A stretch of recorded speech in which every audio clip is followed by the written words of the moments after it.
Okay, so this is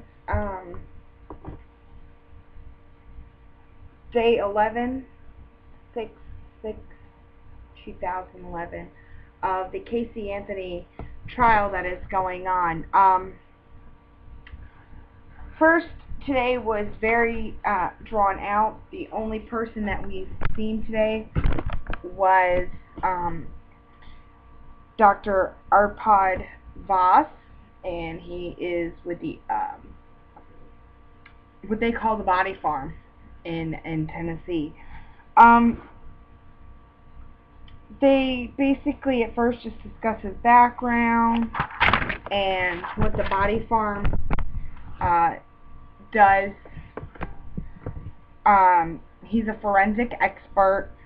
He did research of bodies that have been given that, because some people had their bodies donated for medical or any kind of research. So he's done that. He's been doing this for 20 years in this field.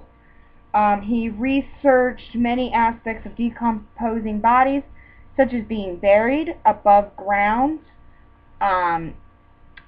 like I guess maybe laying on top of the ground, underground, in a car trunk, in an interior of a car, as well as he's done research on the odor from the different aspects of the decomposing bodies, and from the decomp smell, because that's one of the big things in this case is that. So at this point, as they're going through all this,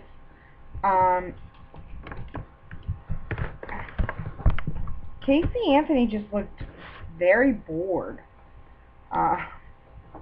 So she just kind of kept looking back and forth from when the state was talking, back and forth from the state to Dr. Voss, which is pretty much really bored. Okay, in the can that he received, he said it had a high peak of chloroform. He said chloroform is found in decomposition. He said it tested for unusually high levels of chloroform. Took the carpet sample out of the can and put in a plastic bag and left it there for 2 days at body temperature. Able to identify 51 individual chemical compounds. One was chloroform. He was shocked at the high level of chloroform, but chloroform found normally in deceased is very minimal. So the high was very unusually high. Usually it's very minimal. And he'll go in to say decomp has usually parts per trillion in chloroform, and in the sample that he had received, it showed parts per million of chloroform. So if you think about it, it's the highest is trillion, billion, and million. So there's a big difference there. He said when he first opened the can with the carpet sample, the smell of decomp was so strong and overwhelming that he jumped back a few feet. They went into lunch recess, still on, the state was still on direct, and pretty much just going through everything that we know, and using a lot of, I was kind of like really bored today with a lot of the testimony, just because it was just more in depth than what we've been told. So, like I said, it wasn't as exciting today. Until Mr. Baez decided to do his cross examination. He's like, "You're not a chemist, right?" And he's like, "Correct." He says he does not have any financial interest in testifying for this case. Baez asked if the database was refused to the defense. Voss said it's not his to turn over to the defense, as well as he thought it was turned over with the list of compounds that they requested. Questioning over and over about touching on what the state asked about. Um, the jury was asked to step out so Baez could do some questioning for profit. The jury comes back in. He said collecting samples that are near gasoline or trash that are in a crime scene is different than a normal protocol in an open field. And what Baez was saying here is Baez says, well, your protocol says that you're not supposed to take samples that are near gasoline or trash. And Dr. Voss said correct. But when it's part of a crime scene, that's a different story because that protocol was set up, I guess, a couple years back for searching in an open field of some sort.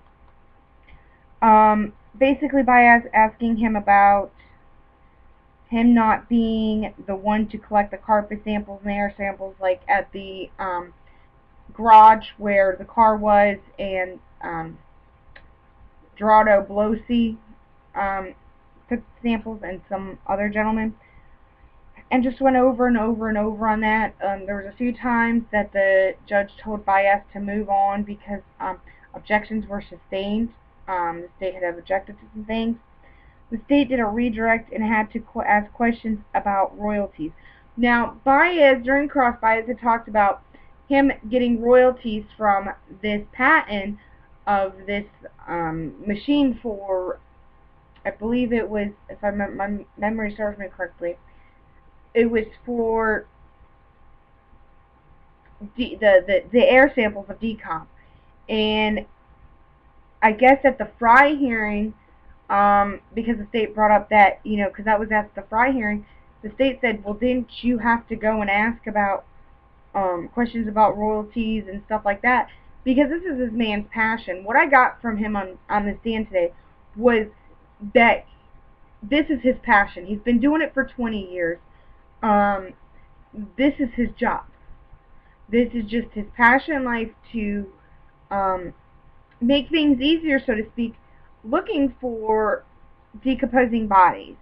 Help solving many cases where maybe there's a decomposing body buried, and this machine could help locate those bodies, and they wouldn't have to, for instance, like keep digging. For instance, landfill, they wouldn't have to dig up, or they wouldn't have to go through 20 acres. They could just basically have this machine that would be able to detect that. And it would actually save, in the long run, in my personal opinion, it would save a lot of money and time. It brought up at the end, after the jury was released for the day, the defense subpoenaed Dr. Voss's database, which apparently they cannot do under a statute of law of Florida because of something about it being out of state. I didn't quite understand it. But I'm sure if maybe if you can research it and look back on it, it might tell you. Like I said, it was just a very uneventful day. But one thing I have to say about Dr. Voss, he did not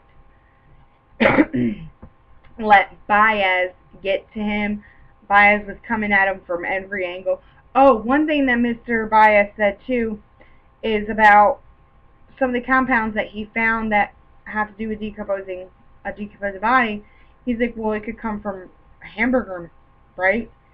And Dr. Voss is like, yeah, sure it could, but you would have to eat a lot of raw hamburger meat with a bag over your head, and it would have to have a lot of fat in it. So I don't really think the defense has anything at this point. They're just trying to grasp at straw, from my point of view. They're just grasping at straws to try to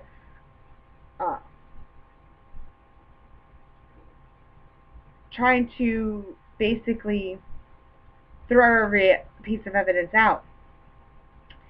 And somebody had wrote on this Facebook page, a Casey Anthony in session on Facebook group, that these people support Kaylee. They don't necessarily support Casey.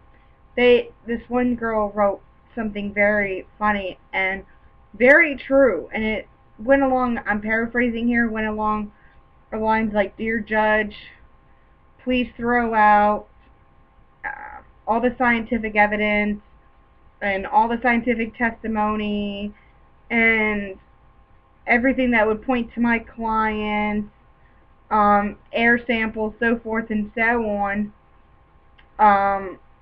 Oh, and also, can I please have a mistrial?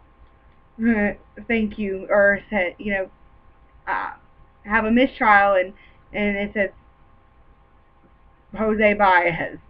And basically that's what Jose's doing. It's anything that would not paint Casey in the greatest picture. Actually, he just keeps, he objected so many times today. I think, like, that's why it took even longer, because every time he turned around, he objected. Of course, they were denied and overruled, and so I think a lot of people are saying that Jose Baez did his client more harm than good today. I feel that maybe the jury will not take too kindly of that, because there was reports that the jury were actually taking some notes today, and they're trying to understand this and not understand just the state per se, but when they're trying to piece everything together, and Baez is over there objecting, it's gonna. I know it's a tactic to disturb the state's concentration and their witness concentration, but you're also distracting the jury from listening, because here's my opinion: if the state says something or their witness says something, and then Baez, when he does his when he puts on his case, and he has somebody that can counteract what that person from the state said, the jury isn't going to know what the heck your witness is talking about, because that may have been something they missed because you were over there objecting every 2 seconds. So, I mean, I'm not a lawyer, but I do have common sense. So, anyways, that's the end of day 11. Hopefully tomorrow we will have some interesting